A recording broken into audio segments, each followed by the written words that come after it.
ก็จะเก่งนะ3点จับ3點125啦有一擺時陣大啲อนาถปิณฑิกา嘅廟ที่สวัสดิ์เสียกว่า啦แล้วแม่สิเบแล้ว嘅時啊จะได้อังกองจะได้ศีลนะเมียโจหัตตะกะหลายช่วยสิจุนนะอีกุยอ่ะโจอเลปาคะแล้วกุย起啦อีหลายเก่าสิจุนเนี่ยสิอีจะ想ไปแขขี้อ่ะ因为尊敬สิจุนนะ但是所ปอโตโลขี啦所นุย起啦เบแขขี้หลาย那个油那是变是刷所点落去啦เบผูขี้หลาย啦像อันนี้ควันอะไรศีลหัตถะ想ไปแขที่สิจุนในบินเจงนะ所ปอโตโลขี啦所นุย起เบแขขี้หลายแล้วสิจุนกับหัตถะอะไรศีลกองโจจะเลยช่อยสิงกู้เหงหัตถะกองโหสิจุนแล้วอีโจแล้วค่ะเอกขาขี้ไหลจะเป็นว่าคุยสวยคุยเรียบมาจะเลยศีลนะ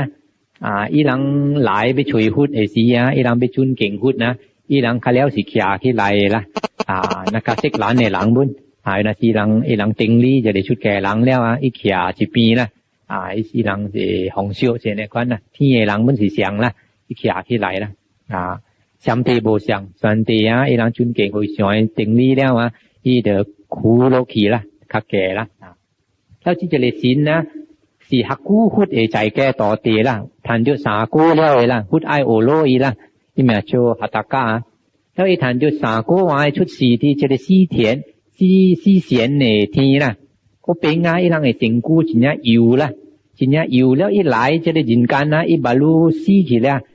ล้วชุดสีจะได้สีเสียนในทีแล้วอีตุ้ยไหลช่วยหุดนะตุ้ยไหลช่วยหุดไอ้สีอีสิงกู้อันนี้อยู่อีก็บาลูโจอังกองโจศีลนะอีเบียวโจอีสิงกูคัดติงนะ所以เบียขาขี้ไหลละแล้วก็ที่หางมีขาเบรูปแห่ที่จะเลยตัวเต็งนะบ่อีขาขี้ไหลอีตะเบติงไงมีขาอีก็ไอ้ขาขี้ไหลละหายส่วนนู้นมีขาอีซอโลขี้ละแล้วจะเลยเก่งกูกองนะแล้วเซจุนหมุยละอันจ้าหัตถะกะรู้ต้องกินเมียอุเบเสียงแล้วก็ฮักกูรู้โจหลังไอ้สีโบหัตถะกะอินอุเบเสียงเซจุน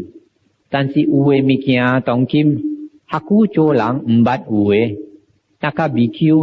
นี้อุปเสกอุปอีอองปอเตียวว่าตัวเก่าเวหลังก็แล้วไอ้ตัวเซจุน像อันนี้ควันใจศีลสองไอ้ตัวกว่าหุยเห็นเจ้ากว่าเนี่ยอีหลังตะก้องหลายนั่นเทียหัตถกะศีลกุยสวยหวัดจะเป็นว่ากุยสวยกุเลียมาจะเลยหัตถกะอีทันเดียวสากูแล้วอีก็จิญญาเสกกาหุดลี่所以อีที่ทีเต็งใจอังกองปะเลยอังกองเห็นเดียวอีหลังจะไอว่าอีละไอคิวอีก็สวยหุดลี่ละแล้วจะเลยหัตถกะก็กะหุดกองละอีกองสาหังมิเกียสิจุนกัวฮักกูโบเก่าละกัวสีสีคณะเสียวกัวโบเก่าเกียสาหังมิเกียละถ้ามีสาหังกัวขวาสิจุนโบเก่าเกียละกัวสีซิมกันนะกำวันนะกัวเทียเจียหวัดสีโบเก่าเกียละกัวสีกำกะอ้อหวยละกัวหกใส่สังกาเจงถวนสีโบเก่าเกียละสีสีอ้อหวยโบเก่าเกียจะเลยสีอะไรสาหังมิเกียสิจุนจะเลยหัตถกะศีลนะอีกองอีเบสีอีฮอหวยกองสาหังมิเกียโบเก่าละจะเลยอีอันเนชุนเก่งหุดนะอันเนเสียวกะหุดนะอีกันไอขวาหุดนะ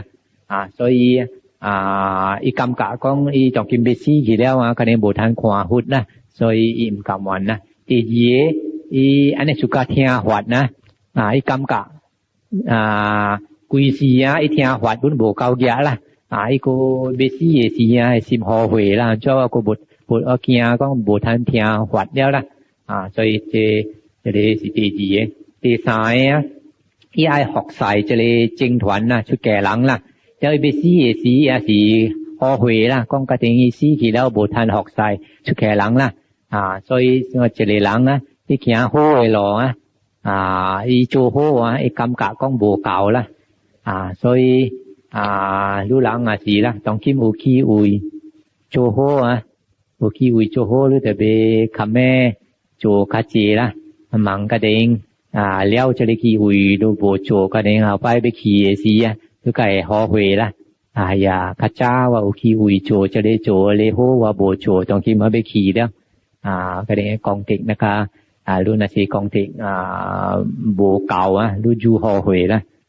所以咱有机会做好咱做较佳咱无失本呢听经较济做博士那个伊这个学习这个商家咪这个了是好事啦